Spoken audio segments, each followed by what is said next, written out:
Auzubillahi minash-shaytanir-rajim. Bismillahir-rahmanir-rahim. Dear students, Assalamu alaikum. This is Naeem Ahmed Qazi, your English teacher. Today we are going to study Progress Unit 22 Lecture 3.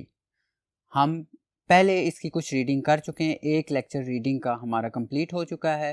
उसमें हम जब war office के बारे में बात कर रहे थे तो उस वक्त वो लेक्चर ख़त्म हुआ था. आए आगे रिज्यूम करते हैं इस रीडिंग को. Mrs. Maldon, I don't mind Henry. And after all, the war office isn't the war. Mrs. Maldon कहती हैं कि मुझे ये बुरा नहीं लगा, मैं इससे परेशान नहीं हूँ, ना इसमें कोई मसला है. और आखिरकार जो वॉर ऑफिस है वो वॉर तो नहीं है. Cory, no that's true. नहीं, वे बिल्कुल ठीक है. Mrs Meldon, what is your invention Henry. अब आप देखें कि मिसेस मेल्डन जो हैं वो इस वक्त अफसुर्दा हैं. आज उनके बेटे के मरने का दिन है. 3 साल पहले वो जंग के वजह से मारा गया. और ये इधर इन्वेंशन जो हेनरी की है ये इसी में ही, कॉरी हेनरी इसी में ही अपने आप को मशगूल इसने रखा हुआ है. और ये इनह्यूमैन सा इसका कैरेक्टर है. तो इससे मिसेस मेल्डन पूछती हैं कि तुम्हारी फिर इन्वेंशन क्या है Henry. Cory, Charlotte, there is something interesting to talk about. कि शार्लेट, कुछ बड़ा दिलचस्प है जिसके बारे में हम बात करेंगे. Hannah enters with a tea tray. अब हाना जो है मुलाजमा हेनरी की, वो चाय की जो ट्रे है वो लेके आ जाती है. Hannah, here's the tea sir. जनाब ये चाय है. Cory, damn, oh right, put it down there. Hannah arranges the tea tray in front of Mrs. Meldon. The professor meantime is back at his table and his retort and his formula. Now and again he exclaims to himself. अब Henry उसे कहता है कि चाय रख दो. अब चाय वो जो हाना है वो चाय बना रही है टेबल पे रख के, और जो हेनरी है वो वापस अपने उसी बड़े से टेबल के पास चला गया जो सेंटर में है. और वहाँ पे वो अपनी जो सुराई सी है, मुड़े हुए मुंह वाली, रिटोर्ट जिसे कहते हैं, और अपना जो उसने तजर्बा किया उसी के बारे में ही वो मशगूल है उनको देखने में. Mrs Meldon, has everything been all right. Hannah. Mrs Meldon पूछती है, हाना क्या हर चीज़ ठीक. Hannah, yes ma'am. Gage the gardener brought up the wreath you ordered for the war memorial, ma'am. I've got it in the kitchen now. Shall I fetch it for you? अब वो बताती है कि gauge नाम का जो बंदा है, गार्डनर है, जो कि माली है, वो बुनियाद बागबान जिसे कहते हैं, वो एक जो रीत है, WREATH, इसका मतलब होता है कि एक फूलों से बना हुआ एक समझ लें सर्कल सा जो कब्र पे रखते हैं. ये इटर्नल लाइफ की निशानी है जो ईसाई हैं उनकी नज़र में. और यहाँ पे भी आपको पता है कि यादगारों पे और उन पे चादर चढ़ाते हैं, और उसके अलावा वो एक गोल सी सर्कल में फूलों का बना हुआ एक गोल दायरा सा रखते हैं. ये वो है. तो वो कहती है ये किचन में है, मैं अगर कहती हैं तो ले आऊँ ऊपर. तो and then Hannah having finished with the tea table goes out. फिर टी टेबल पे वो टी वगैरह सेट कर देती है सारा कुछ, और फिर वो चली जाती है Hannah. Mrs Meldon, come and have your tea Henry. आओ और अपनी चाय पियो Henry. Corey, all right. Corey Henry का ही नाम है. कॉरी कहता है बिल्कुल ठीक, मैं आता हूँ. But he doesn't stir.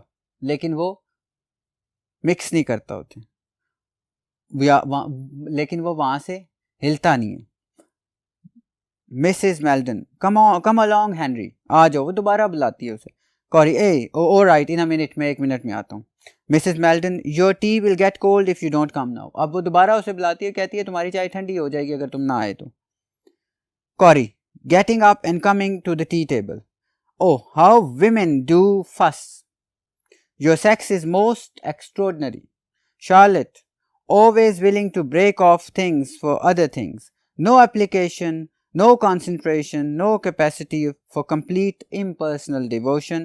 That's why no women have ever been great artists or scientists, because they will not forsake everything and follow. Well, whatever it is ought to be following. अब यहाँ पे mister Carry जो है वो अपने नज़रियात को पेश करता है. यानी कॉरी के नज़र में जो औरतों की के बारे में जो उसके नज़रियात हैं वो पेश करता है. वो कहता है कि कोई जो तुम लोग यहाँ ये मामलात ख़राब करती हैं सारी औरतें, और ये जो तुम बड़े गैर मामूली किस्म का जिन्स हो, जेंडर हो, शार्लेट मिसेस मेल्टन उसकी बहन है जो उसे कहते, और तुम और हर always willing to break off things for other things, कि कुछ चीज़ों के लिए तुम दूसरी चीज़ों को हमेशा तोड़ने के लिए तैयार रहते हो। कोई तुम लोग कंसंट्रेट नहीं करती, कोई तुम अपने आप को एक खुशू से इस्तेमाल नहीं करती किसी काम पे, और तुम लोगों में ख़वातीन के अंदर कोई अहलियत नहीं है कि वो इम्पर्सनल और मुकम्मल और एक अपने से परे हो, कि ज़ात को छोड़ के कोई वक्फ करें अपने आप को। और शायद वो कहता है यही वजह है कि आज तक कोई बड़ी साइंसदान या कोई बड़ी जो आर्टिस्ट है वो खातून नहीं गुजरी, और क्योंकि वो फोरसेक नहीं करते, वो अपनी हर चीज़ को छोड़ते नहीं, हर चीज़ को छोड़ के किसी एक काम की तरफ तवज्जो नहीं देती। इसलिए Hannah returns carrying a bunch of flowers to which a label is attached. Hannah वापस आती है ऊपर उधर उस कमरे में, स्टडी रूम में, और उसके पास एक वो जिसको हम गुलदस्ता कह लें, या वो एक गोल सा सर्कल में या फूलों वाले जो कब्र पे रखने वाला यादगार के तौर पे होता है, वो लेके आती है, वो जो किचन में वो कह रही थी वो। Hannah, here it is ma'am, कि ये है madam. Corey, what is that, ये क्या है? Mrs Melton taking the flowers from Hannah, Mrs Melton जो है वो फ्लावर फूल उससे लेते हुए कहती हैं, I ordered it from Gage to put on the war memorial, it's for Eddie, कि मैंने ये मंगवाया है गेज से, क्योंकि मैं जो जंग की यादगार है उसके ऊपर, यादगार के लिए आपको पता है कहीं के मॉन्यूमेंट्स बन जाते हैं, कहीं पे कोई जगह मुख्तस हो जाती है, तो जंग की यादगार जो थी उस वर्ल्ड वॉर 1 की, उसके ऊपर मैं डालूंगी ये, और ये एडी के लिए, एडी जो उसका बेटा मारा गया जंग में।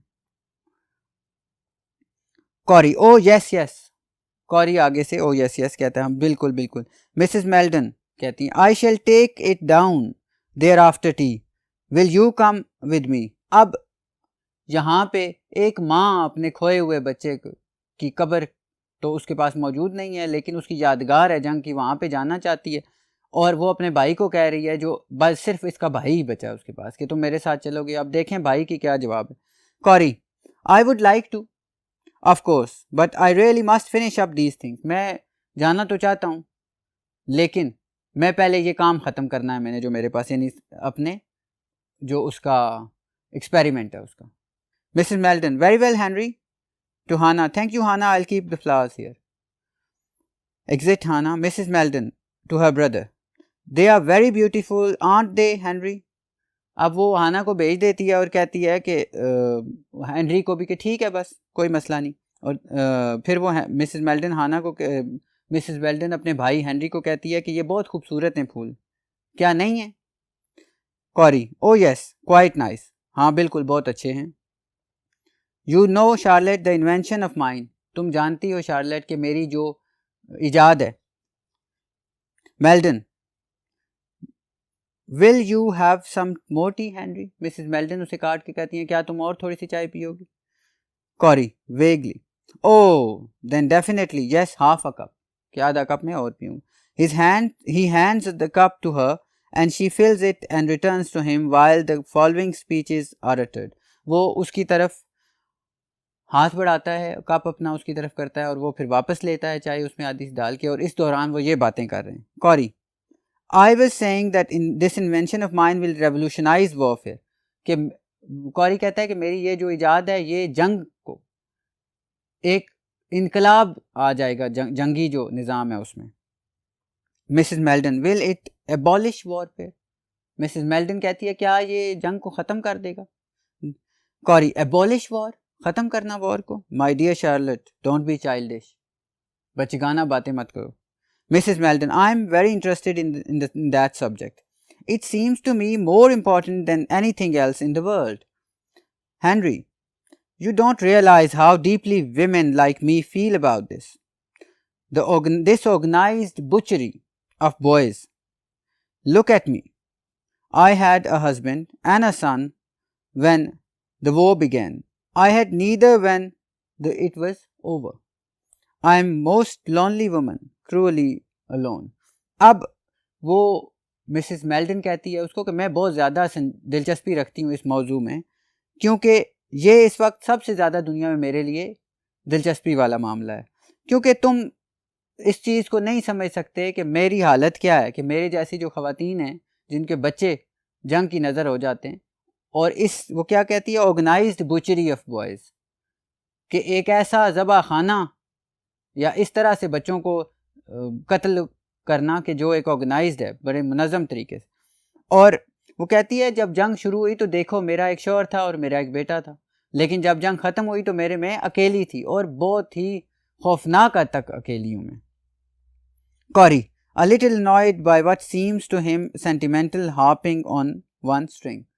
अब कॉरी इस बात को सुन के कुछ ज़रा सा अनॉय होता है, थोड़ा सा उसको दुख पहुंचता है या उसको तकलीफ़ होती है, तंग पड़ता है कि जैसे कोई एक सेंटिमेंटल जज्बाती सी कोई ट्यून जो है वो किसी स्ट्रिंग पे, हाँ जो है स्ट्रिंग कोई तार जो होती है म्यूज़िकल इंस्ट्रूमेंट की, उसके ऊपर को बजा रहा हो इस तरह। I know of course the war hit you very badly Charlotte, what with Eddie being killed and Tom taking his death so badly. वो कहता है मैं जानता हूँ कि जो जंग है उस पे तुम काफ़ी ज़्यादा अफसरदा और तुम्हारे साथ बड़ा ही अफसोसनाक वाक़या हुआ है, और एडी जो है वो मारा गया जंग में, और उसका बाप जो है टॉम वो उसके दुख में मारा गया। Mrs Meldon, Tom died of a broken heart, Henry. That may sound sentimental and unscientific to you, but it's true. I sometimes wonder why I was not granted the mercy of death. Why I should be compelled to live on alone. वो कहती है Mrs Meldon के Tom जो है वो अपने बेटे AD के गम में मर गया, उसका दिल टूट गया था, वो टूटे हुए दिल के साथ मरा है, और तुम्हें ये चीज़ जो है जज्बाती और साइंस से ना ताल्लुक़ रखने वाली तुम्हें कहाँ समझ आएगी। और मैं कई दफ़ा ये सोचती हूँ कि ये जो मौत की रहमत है ये मुझ पे क्यों नहीं हुई, मैं भी मर जाती, मैं क्यों इस अजाब में अकेली ज़िंदा रहने के लिए बच गई हूँ। Cory, oh come Charlotte, No, not alone. You are happy enough with me, aren't you? Your only brother. अब इस पे कॉरी कहता है कि नहीं तुम ऐसी बात ना करो, तुम कौन सी अकेली हो, तुम मेरे साथ रह रही हो अपने इकलौते भाई के साथ, और तुम यहाँ खुश हो मेरे साथ। Mrs Meldon, you are not a very good substitute for a son Henry. अब वो यहाँ अपनी जो तकलीफ़ है उसको एक डिफरेंट तरीके से बयान करती है। वो कहती है कि तुम मेरे बेटे के को बहुत अच्छे मुतबादिल नहीं हो। Carry, well no, I suppose not, but still there is no need for despair. Let me tell you about my invention. Carry कहता है कि वेल नहीं, ऐसा नहीं है, अच्छा नहीं, मैं समझता हूँ कि नहीं, लेकिन फिर भी कोई तुम्हें बेकरार और बेचैन होने की, अफसरदा होने की ज़रूरत नहीं है। मुझे ज़रा मेरी इन्वेंशन के बारे में, मेरी ईजाद के बारे में बताने, यानी कि वो बस अपनी ईजाद का ही सोच रहा है, उसे कोई किसी की नहीं पड़ी हुई। He puts his cup down and prepares to explain. वो अपना कप नीचे रखता है और बताने के लिए कि उसने क्या ईजाद की है तैयार होता है। Mrs Meldon, will you have some more tea. अब मिसेस मेल्डन जो है वो आप देख रहे हैं कि वो बार बार इस चीज़ को अवॉइड कर रही है कि वो ना सुने कि क्या बात है। अब वो कहती है कि क्या तुम और कुछ चाय लोगे। Corey, no thanks. Now Charlotte, when I say that war ought to be revolutionised. Charlotte, जब मैं कहता हूँ कि जो जंग है वो अब उसमें एक इनकलाबी तब्दीलियाँ आनी चाहिए। I mean that it ought to be made more expeditious. The war we have just had lasted for a ridiculous period, 5 years, or nearly 5 years. Perfectly preposterous.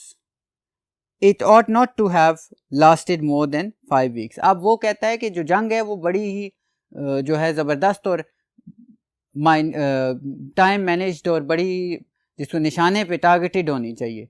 ये जो जंग है ये कहता है ये वर्ल्ड वॉर 1 5 साल चलती रही, मज़े का खेज हद तक इसका जो टाइम ज़्यादा है, टाइम स्पैन जिस पे ये हुई है, बल्कि ये तो ऐसी होनी चाहिए कि ये बहुत जल्दी से ख़त्म हो। और ये जो अभी बात हुई है इस जंग की 5 साल मज़े का खेज है और प्रीपोस्टरस है, ये बेसिकली गैर फितरी है, ये भी कोई तरीका है कि इतना ज़्यादा लंबा टाइम ले ले। Mrs Meldon, have you invented a meaning of restricting A means of restricting the duration of wars. Mrs Meldon पूछती है कि क्या तुमने कोई ऐसी चीज़ ईजाद की है जो जंग का जो दौरानिया है उसको कम कर देगी। Carry, well yes, I think you might put it like that. What the combatants ought to aim at in war is to get the first blow in so hard that the other side immediately succumbs to it. वो कहता है कि हाँ तुम इसको इस तरह कह सकती हो, एक जो जंगजू है उसका क्या काम है कि वो पहला ब्लो, पहला वार इतना जोर का करे कि अगला दुश्मन जो है वो पहले वार के बाद ही अपनी शिकस्त तस्लीम कर ले। मिसेस मेल्टन, आई सी, हाँ अच्छा ये है, मैं देख रही हूँ। Carry, that means that the weapons of war must be made immeasurably more horrible and devastating than they now are. अब देख लें, immeasurably more horrible और devastating, वो कहता है फिर अब इतने खौफनाक और तबाहकुन हथियार होने चाहिए जिनका कोई हिसाब ही ना हो सके। Mrs Merton, more horrible, is that possible? और ज़्यादा खौफनाक क्या ये मुमकिन है? कॉरी, yes, oh yes, हाँ बिल्कुल है। We haven't yet reached the limits of horror of war. Oh dear me, no. हम अभी तक जो खौफ की सरहदें जंग में वहां तक नहीं पहुंचे मेरी प्यारी, नहीं। Mrs. Meldon, my son was 19, Henry, and he was killed in a fight of which he knew very little. That seems to me a horrible thing. Mrs. Meldon कहती है कि मेरा जो बेटा था वो 19 साल का था और वो उस जंग में मारा गया कि जिसके बारे में वो ज़्यादा नहीं जानता था, और ये मेरे लिए एक बड़ी खौफनाक चीज़ है। Corey, oh a mother's feelings of course, but look at the matter from a broad point of view, put your on feelings aside. अब कॉरी कहता है कि माँ की अपनी फीलिंग्स होती हैं, लेकिन तुम इसको ज़रा ब्रॉडर स्पेक्ट्रम में, मुल्की लेवल पे देखो। Mrs Melton, I can't do that Henry, the whole war of me comes down to this one thing, that my son, a boy new from school, was taken away from me just when his life was beginning to open up and killed. I am not a clever woman, Henry. I can only feel things as they touch me and mine. Eddie was my only son, my darling, my heart's joy. I expected so much from him and he is gone. And there is nothing.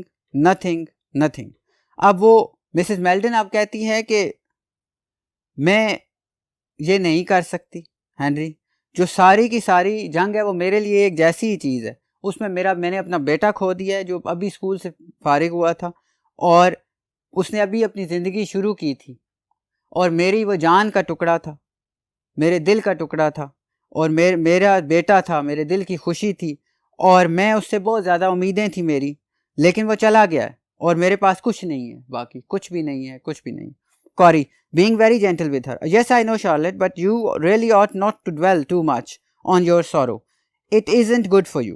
You ought to take broad point of view. Imagine yourself a statement. अब Carry उसे convince कर रहा है कि छोड़ो, भूल जाओ बेटे को, अब तुम ब्रॉडर सोचो, मुल्क की सोचो, तमाम दुनिया की सोचो, और तुम ये करो कि जो है एक स्टेट्समैन की तरह सोचो। Mrs Merton, if Eddie had been a statesman, he would not have gone to the war. He would have compelled some other person to go. Mrs Melton अब तंज करती है, वो कहती है अगर एडी स्टेट्स पर्सन होता तो वो क्या करता कि वो खुद ना जाता, वो किसी और को भेज देता। Corey, oh now don't be bitter Charlotte, don't be bitter. Corey उसे कहता है कि अब तल्ख ना हो शार्लेट, तल्ख ना बनो। Mrs Melton, my dear Henry, I am beyond being bitter. Do you know what I discover today? Mrs Melton कहती है कि मैं जो तलखी है उससे भी परे हूं, तुम्हें पता है मुझे आज क्या पता चला? Carry, no. कॉरी कहता नहीं। Mrs Melton, you know I have never really known how Eddie died, I found out today, कि मुझे आज तक पता नहीं था कि एडी कैसे मरा और आज मुझे वो पता चल गया। Carry, I wish you wouldn't think so much about that. Carry कहता है मैं ख्वाहिश करता हूँ कि तुम उसको भूल जाओ, उस मौत के बारे में, बेटे के मौत की ना सोचो ज़्यादा। Mrs Merton with sudden passion, बड़े अचानक एक जज्बात से बोल, I must think about it, I can't help thinking about it, मैं इसके बारे में लाजमी सोचती हूँ क्योंकि मैं अपने आप को सोच से रोक नहीं सकती। I met a young man in town today who had been in the same battalion as Eddie and he told me about it. वो कहती है आज मैं एक नौजवान से मिली जो कि उसी बटालियन, उसी फौज के हिस्से में था जिसमें एडी था। Poor lad, it slipped out before he realise that I hadn't known before. वो कहती है कि वो गरीब बच्चा कि जो उसके मुंह से ये बात निकल गई कि उसका बेटा कैसा मरा है एडी, इससे पहले कि उसे पता चलता कि मुझे पता ही नहीं है कि एडी की मौत किस तरह हुई है। Carry, people ought not to talk such about the war. Much better forget about this. Carry कहता है लोगों को जंग के बारे में बात नहीं ज़्यादा करनी चाहिए, बल्कि भूल जाना चाहिए इसको। Mrs Merton, recovering herself, you remember the CO, commanding officer of the battalion, wrote to me and said that Eddie had been killed by a piece of shell and that he had been buried behind the line somewhere. वो कहती है तुम्हें याद है कि मुझे commanding officer ने खत लिखा था कि एडी की मौत हो गई है एक शेल लगने से, शेल का टुकड़ा, और वो लाइन के पीछे एक कब्र में दफन है. Carry, yes I remember. Carry कहता है हाँ मुझे याद है. Mrs Merton, that comforted me very much. It made things easier to think that he wasn't mutilated.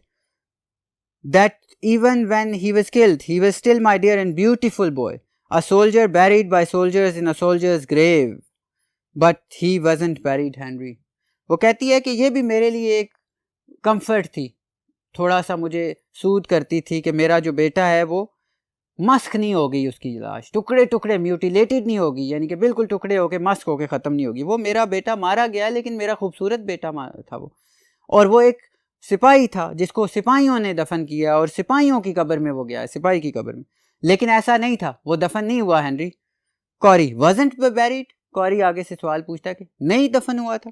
Mrs Melton, no, there was nothing to bury. The shell came and there was nothing. वो कहती है कुछ भी नहीं था दफन करने के लिए, शेल आया लगा और फिर कुछ भी नहीं हुआ. They are silent for a moment or two. वो कुछ लम्हों के लिए चुप हो जाते हैं. Don't you think that is horrible? तुम नहीं समझते कि ये खौफनाक है? There was no decency in his death. उसकी मौत में कोई शाइस्तगी नहीं थी. Oh my God, you tell me to take a broad point of view about that. और तुम मुझे ये बताते हो कि मैं उसका एक वसी जो ख्याल है उसके बारे में रखूं, वसी वसत जो ख्याल किया उसको. My son, मेरे बेटे, they had been in a little shallow trench. Eddie and his men sitting there for 8 days and nights, waiting, and then a shell came right into the middle of a group of them and destroyed them. वो कहती है मेरा बेटा और उसके साथ 8 उसके दोस्त एक कम खुदी हुई, कम मजबूत खंदक में बैठे हुए थे 8 दिन से, दिन रात 8 दिन तक वो बैठे रहे, और फिर एक शेल आया उनके दरमियान गिरा और 5 of them, और उसने उन्हें अटरली डिस्ट्रॉय कर दिया, अटरली डिस्ट्रॉयड, मुकम्मल तौर पे तबाह कर दिया.